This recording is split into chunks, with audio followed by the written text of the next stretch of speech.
I found out my boyfriend and his entire family have a secret group chat to trash me. Hey Reddit. I found out my boyfriend and his entire family have a secret group chat to trash me. And when I say trash me, I don't mean the occasional joke or lighthearted complaint.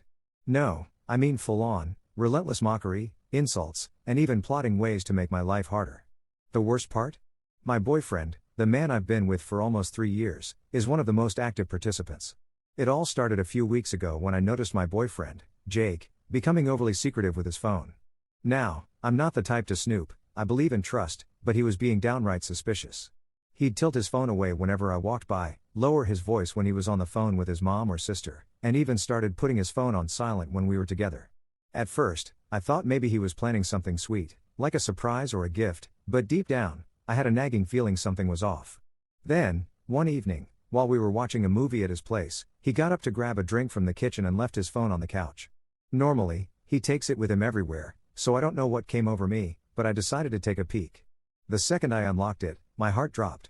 Right there, at the top of his WhatsApp, was a group chat named Jake's Family Only. My curiosity got the best of me, and I clicked on it. What I saw made my stomach turn. Message after message, all about me.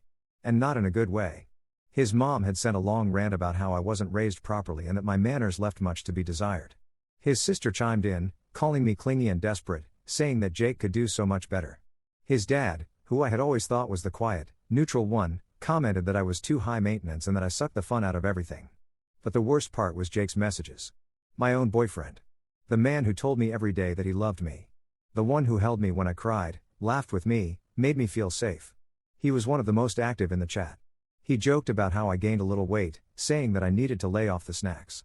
He complained that I was too emotional and that I always made things about myself.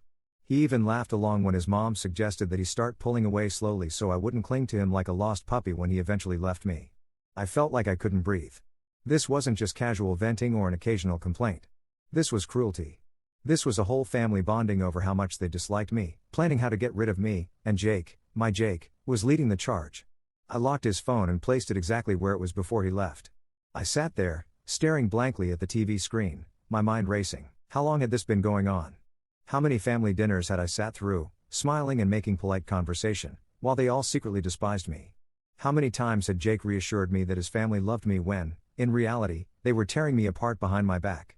Jake came back from the kitchen, plopped down next to me, and kissed my forehead like nothing had happened. I felt numb.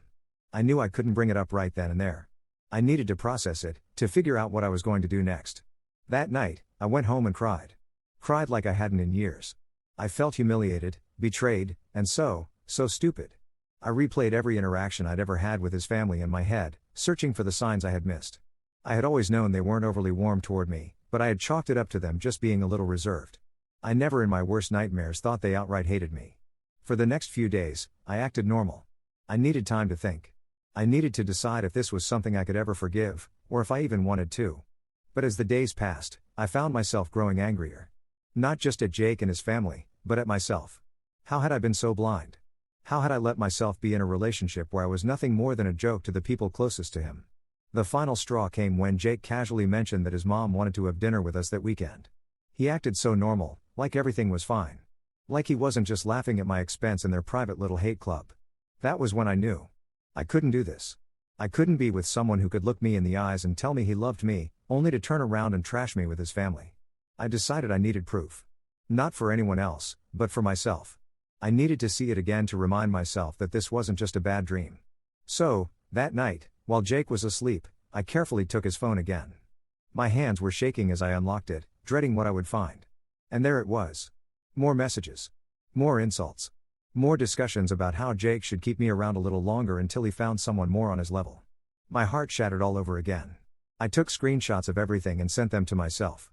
I needed them. I needed them to remind myself why I was about to do what I knew I had to do. The next morning, I woke up before Jake, got dressed, and packed a small bag.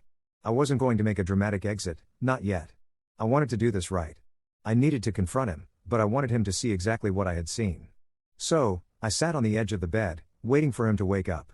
When he finally stirred and blinked up at me, smiling sleepily, I felt a surge of anger rise in my chest. He had no idea what was coming. I handed him his phone. He looked confused, but when he unlocked it, his face drained of color. I had left the group chat open. He scrolled through the messages, his hands shaking.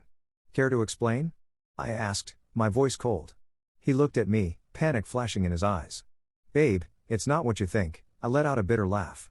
Oh, really? Because it looks like you and your family have been trashing me behind my back for God knows how long. He started stammering, trying to come up with excuses, but I wasn't interested. I stood up, grabbed my bag, and looked him dead in the eye. I deserve better than this. I deserve better than you. And with that, I walked out. But I knew this wasn't over. There were still so many unanswered questions. Was Jake going to try to win me back? Would his family even care that I was gone? And most importantly, why did they hate me so much in the first place? I had no idea what was coming next, but one thing was for sure. I was going to find out. Update. After I walked out of Jake's apartment that morning, I felt an initial rush of relief. But that relief was quickly replaced by a deep, gnawing anger. I wasn't just hurt, I was furious. Furious at Jake, at his family, and even at myself for ever believing I was truly accepted. But I wasn't going to let that anger consume me. I needed answers. I needed to understand why his family had so much hatred for me. The first few days after I left, Jake tried reaching out constantly. Calls, texts, voicemails, he even showed up at my place once, knocking on the door for nearly 20 minutes straight. I ignored him. I needed space to process everything. But on the third day, he sent me a message that stopped me in my tracks. We need to talk. I owe you an explanation. Please, just one conversation. Part of me wanted to ignore it, but a bigger part of me needed to hear what he had to say. So, against my better judgment, I agreed to meet him. I chose a coffee shop, neutral ground, somewhere public, somewhere I could walk away easily if I needed to.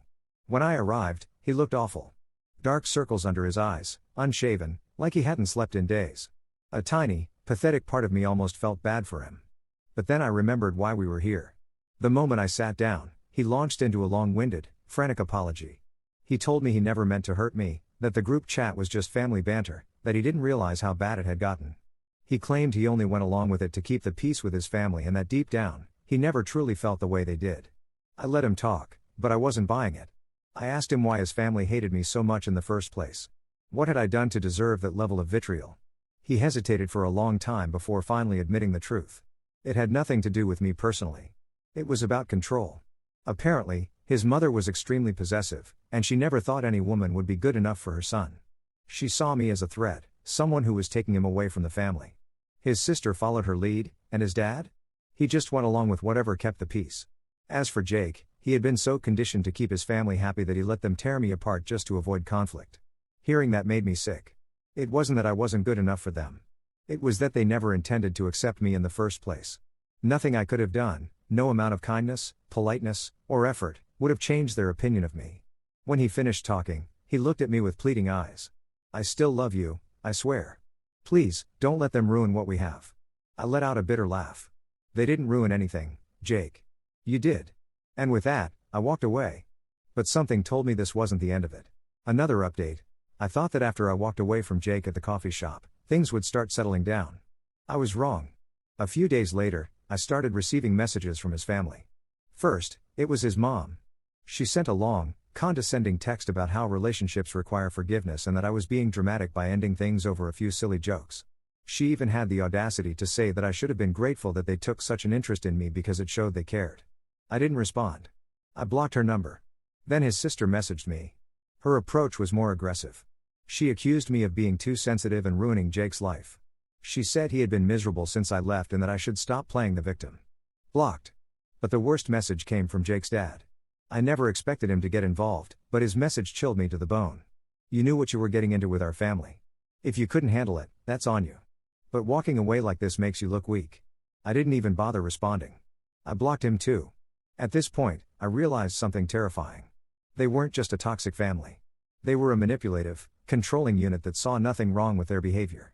They had spent years conditioning Jake to believe their cruelty was normal, and now they were trying to pull me into that same cycle. But I wasn't going to let them. I decided I needed to go no contact with all of them, including Jake. I deleted his number, blocked him on social media, and told my friends and family to ignore any messages from him or his relatives.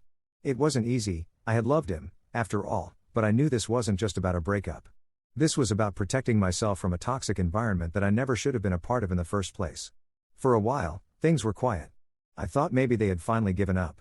But then, just when I thought I was free, something happened that sent everything spiraling again. I received an email from an unknown sender. The subject line? You should know the truth about Jake. My hands trembled as I clicked on it. And what I read changed everything. Final update. The email contained screenshots. Screenshots from a different group chat, one that Jake didn't know I had access to. It turns out, Jake hadn't been honest with me. While he was busy playing the apologetic boyfriend and claiming he had only gone along with his family's cruelty to keep the peace, he had actually been trashing me in another chat with his friends. And this time, it wasn't just about my clinginess or my weight. It was about how he had been planning to leave me for months. One of the messages, dated weeks before I even found out about the family chat, made my stomach turn. Yeah, man, I'm just waiting for the right moment. She's getting too attached. I need to find a way out without making her go crazy on me. Another one, I swear, she's so needy. If she wasn't so damn emotional, I would have dumped her already.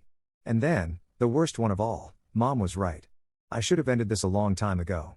I felt like the ground had been ripped out from under me. All that crying, all that pain I went through thinking I had lost someone who loved me, it had all been a lie. Jake hadn't just been a weak, spineless boyfriend who let his family trash me. He had been actively participating, knowing full well that he never intended to stay with me. I don't know who sent me the email. Maybe it was someone from his friend group who had a conscience. Maybe it was someone who wanted revenge on Jake. Either way, I was grateful. I didn't respond to the email. I didn't even confront Jake. There was nothing left to say. Instead, I took one last step to ensure I would never have to deal with him or his family again. I changed my number. I moved to a new apartment. And I made damn sure that they could never find me again. Looking back, I realize I dodged a bullet. I could have spent years trapped in that toxic cycle, trying to prove myself to people who never had any intention of accepting me. But instead, I got out. I walked away with my dignity, my self-respect, and the knowledge that I deserved so much better. And now? Now I'm finally free.